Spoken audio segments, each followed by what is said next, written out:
Welcome to Space Weather. I'm your host, smAsho, and this is the extra early Sunday edition. Looking at the sun at 193 angstroms, we see a coronal hole right in the Earth-facing region, which doesn't seem to want to magnetically connect to Earth. No sunspots and quite low levels of solar activity.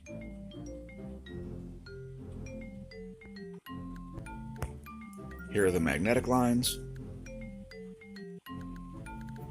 and we're expecting a magnetic connection to that coronal hole. Surprised there hasn't been one yet. Earthquake watch continues, and when that coronal hole magnetic connection happens, we're expecting a 6 or 7 magnitude earthquake someplace in one of the warning spots. And here's a 304 angstroms view. You see the filamentary activity around the edge of the solar disk dying down a little bit. And also large active region rising here. Quite magnetically effective. And there's a filament just hanging out on it also. And looking at the real-time solar wind, we see a very low solar wind. BTBZ is fairly convergent there in the top pane. Second pane, the blue line, the phi angle. Only a tiny moment where there may have been a connection to that coronal hole. Possibly here also. Otherwise, no magnetic connection there. 1.62 protons per cubic centimeter is the solar wind density. The solar wind speed, 340 kilometers per second. So very low activity there. And let's look at some more data here, spaceweathernews.com.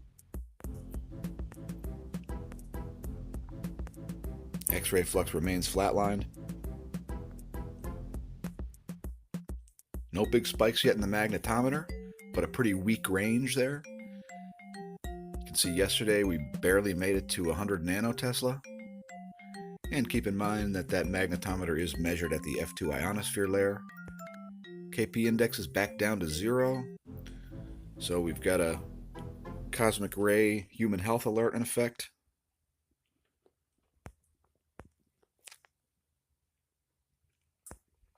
There's your electron flux. No charging hazards.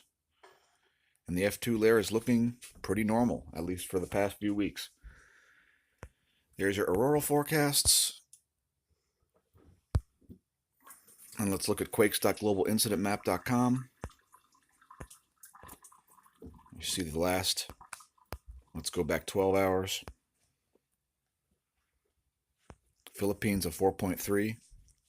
Kamchatsky, Russia a 4.5. Southwest Indian Ridge a 4.9. See where that one's located.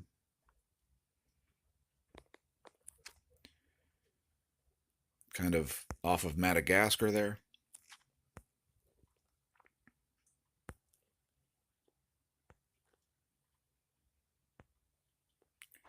And we see a little swarm in Alaska. Argentina receives a 4.3 at a depth of nearly 200 kilometers, right on the warning zone. So they should be on alert for a high level 4. Peru also gets a 4.3. 5.0 in Japan, 4.8 in India. Kind of a little more on the rare side there. Show you that location. There was one not too far away from there last week also. And finally, a 4.6 in Papua New Guinea. I clicked the wrong one. There you go, in the Bismarck Sea there. A little north of Papua New Guinea. And just to reiterate, the earthquake watch zones are here and here and this area. So have an earthquake plan. Remember, these magnetic situations can change quite unexpectedly. Moving on to volcanoes. At volcanodiscovery.com, we see today's volcanoes so far. Karimsky with a 12,000-foot ash plume, Sakurajima, producing an 11,000-foot ash plume there.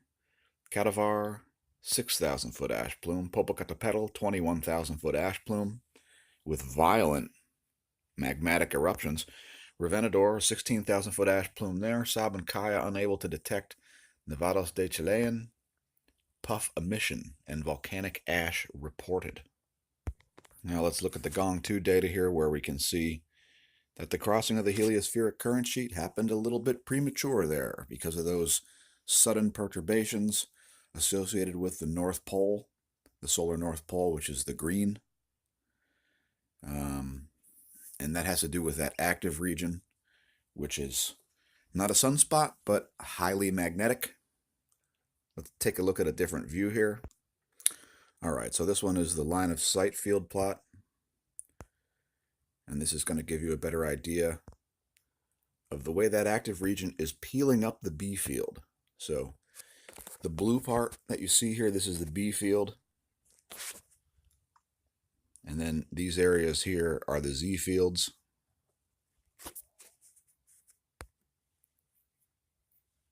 And by the way, that is what the BTBZ are referring to. Now this data is 2 hours and 6 minutes old, but I would draw your attention to this region over here. As you can see, that active region is just peeling up the B field there.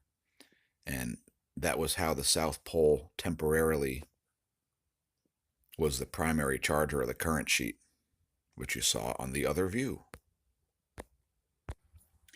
And let's look at the magnetosphere movies here. Starting with velocity, we see a very weak solar wind, and that is indeed reflected in this. And it looks like we're even missing some data there. We've only got a half an hour of data for some reason. Here's the density.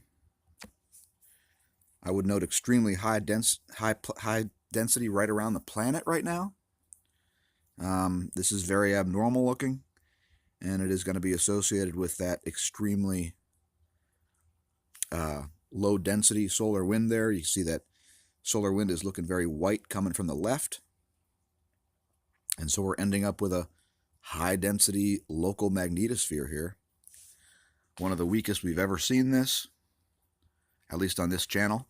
And here's the pressure. We usually see 4 hours of data on this instrument. Right now we only see a half an hour. But man, that is a weak magnetosphere. I think that's the record for viewing on this channel. And now this section for all you pole flip, pole shift geomagnetic excursion people. See how this weak solar wind translates into geospace magnetic perturbations. Not very much, and there's missing data there too. This is the exact same organization providing this model as the last one, which is the University of Michigan Geospace model. So a little bit low on the data right now, folks. By the way, a little consumer tip. Head to solarham.net here. If you're ever looking at the sun and wondering what it is you're looking at, head to solarham.net. Come over here and click details or map, that works too. And you see some breakdowns here, flare probabilities and so on. But in the lower right, click on the synoptic map, and who is that? Stanley. Here's Stanley's synoptic map. An astronomer does this every day. Shows you the coronal holes, the associated charges, any filaments. I'm surprised they don't have the plows drawn on here. So in any case, that is a resource you can use, easily linkable from solarham.net.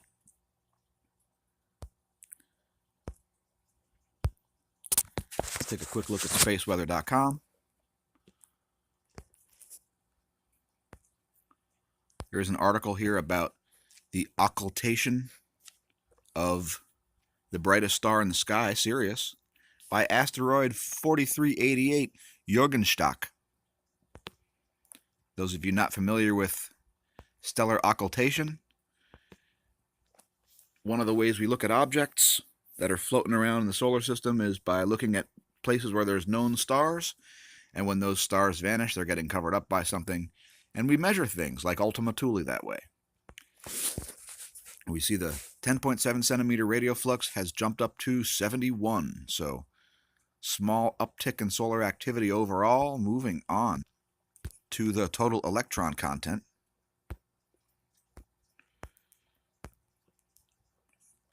There's that. Let's let that play through.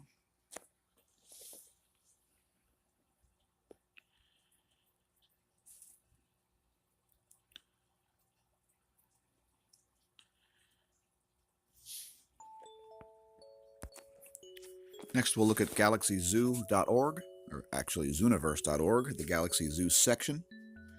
One of the largest citizen science projects in the world. For those of you who are not regular viewers, we are using the Galaxy Zoo to classify millions and millions of galaxies using visual analysis, something that a computer model can't do. So set yourself up a login, maybe get published in an astronomy paper, and help us classify some galaxies. Be a real astronomer. Check it out. Here's a galaxy. So what do we see? I see features.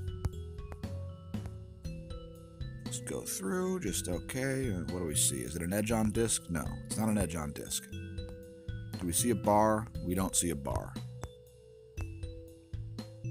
Is there any sign of a spiral arm pattern? Yes, I see one spiral arm near the top. Is it tightly wrapped? It's loosely wrapped. And one spiral arm. Is there a bulge? There is indeed a bulge. We'll say large. Not quite dominant. Is it merging or disturbed? I would say major disturbance. And do we have any rare features?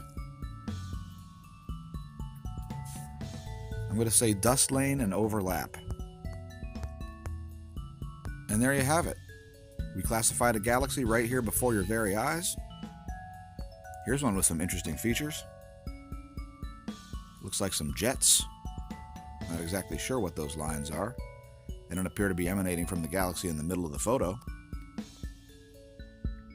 Will you be the astronomer to classify this galaxy? Zooniverse.org. And let's take a look at randomeyes.com to find a random website. It's the Australian Museum. An article about death. Death, the last taboo. It's a process rather than an event. Learn about the process and many natural and human processes that occur after our death. Okay. Updated late last year. Turns out throughout the world, death and rituals that surround it are steeped in taboos. We'll leave links.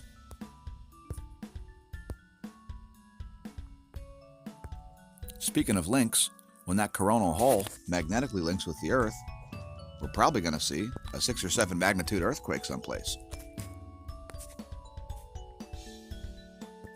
Take a close-up of that active region. Check it out. Looks like a filament just ejected on there if you want to go look at that. Head to solarham.net. They've got links straight to the LASCO C2 right on their homepage.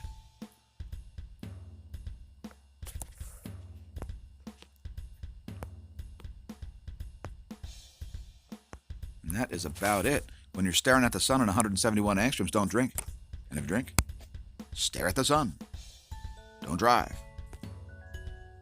And definitely don't stare at the sun and drive. Most of all, don't drive.